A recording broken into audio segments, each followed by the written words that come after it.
പിള്ളക്കച്ച ഒരുക്കുന്ന ദിനം.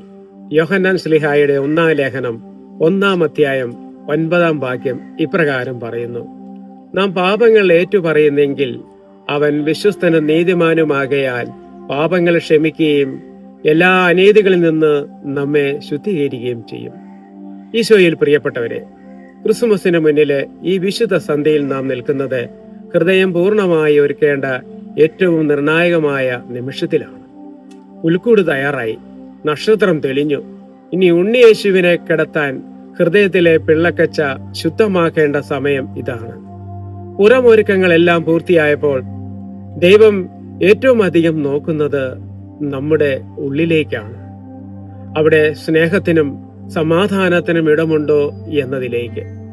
അനുതാപ ശുശ്രൂഷ അല്ലെങ്കിൽ കുമ്പസാരം എന്നത് ഭയത്തിന്റെ ശുശ്രൂഷയല്ല, അത് ദൈവകരുണയുടെ സ്നേഹസ്പർശമാണ്. നാം ഹൃദയം തുറന്ന് പാപങ്ങൾ ഏറ്റുപറയുമ്പോൾ ദൈവം നമ്മെ കുറ്റപ്പെടുത്തുകയോ തള്ളിക്കളയുകയോ ചെയ്യുന്നില്ല. അവൻ നമ്മെ ശുദ്ധീകരിച്ച് വീണ്ടും സ്വന്തം മക്കളാക്കി ചേർക്കുകയാണ്. നമ്മുടെ വീഴ്ചകളേക്കാൾ വലുതാണ് അവന്റെ ക്ഷമ. നമ്മുടെ ദുർബലതകളേക്കാൾ ശക്തമാണ് അവന്റെ സ്നേഹം. പാപസമ്മതത്തിലൂടെ നാം പഴയ ബന്ധനങ്ങളിൽ നിന്ന് മോചിതരായി പുതിയ ജീവിതത്തിലേക്ക് കടക്കുന്നു.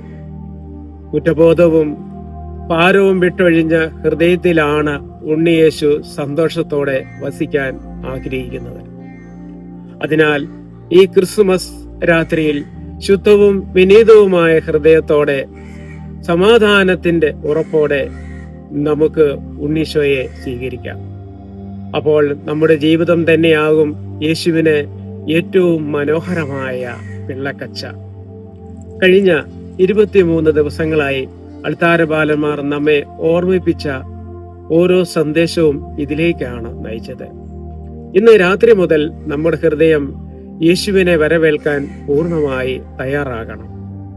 ശുദ്ധമായ പിള്ളക്കച്ചയിൽ ഉണ്ണിയേശു വിശ്രമിക്കുമ്പോൾ നമ്മുടെ ഉള്ളിൽ സമാധാനവും നവീകരണവും ജനിക്കും.